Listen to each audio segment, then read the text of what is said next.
He is the leader of a Salford crime family who joined forces with a notorious Liverpool criminal to rip off a high-end Liverpool drug gang. And this week, he was sentenced for a robbery which sent shockwaves through the criminal underworld. In May 2020, Jason Cox and Richard Caswell stormed the Liverpool stash house, stealing 30 kilos of cocaine worth up to £1 million. The stash house was operated by an organised crime group described as, quote, the biggest firm in Liverpool. At the time, initial reports suggested a well-known crime group from Liverpool had been responsible for the robbery.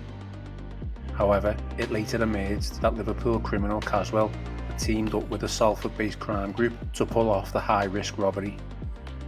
The crime group was headed by Jason Cox and included Craig Cox, Lee Cox and Ben Monks-Gorton.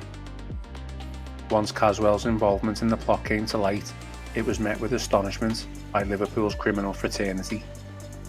Although the Cox gang were well respected in Salford, they were not considered in the same tier as the Liverpool-based gang who owned the drugs.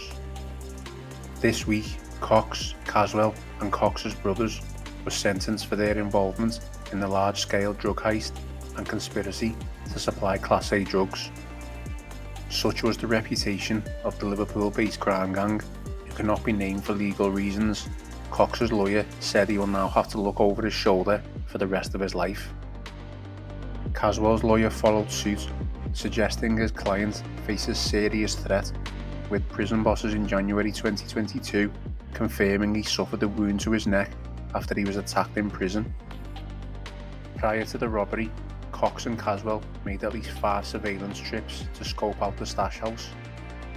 His brother, Craig Cox, was recruited alongside foot soldier Ben Monks-Gorton, who was tasked with posing as a delivery driver.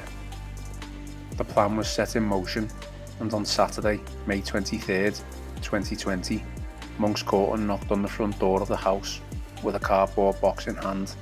The door swung open and the robbers piled in.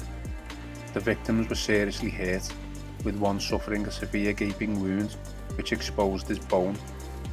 The robbers fled with about £1 million in cocaine in several bags, leaving in a white van. Monks-Gorton had been wearing a COVID mask at the time, and in the struggle it fell off, with his DNA later found on the mask by police. Jason Cox and Richard Caswell then split the proceeds of the raid in half. Cox sold his share of the spoils to Leon Atkinson, a notorious drug dealer and associate of cop killer Dale Cregan, who was jailed for 15 years last year for his involvement in a huge cocaine ring. Couriers linked to Cox and Atkinson met near Manchester City's training ground on 2 occasions to organise the handover. In the aftermath of the robbery, in messages, Jason Cox told how he got hold of 13 kilos of cocaine from, quote, the biggest firm in Liverpool, and that they were, quote, not telling a soul and keeping it quiet. Later, Jason Cox and a third brother, Lee Cox, fled to Spain and had to be dragged back to the UK to face justice. The gang were caught when authorities intercepted messages linked to the robbery by the communication service EncroChat. All 3 brothers and Caswell were sentenced by Judge Patrick Field. Jason Cox was sentenced to 14 years and 8 months in prison. His brother, Craig, was sentenced to 13.5 years, while Caswell received 7 years. The third Cox brother, Lee, was jailed for 8 years for his involvement in the family's drug business. Monks-Gorton was jailed for 6 years and 9 months at a previous hearing.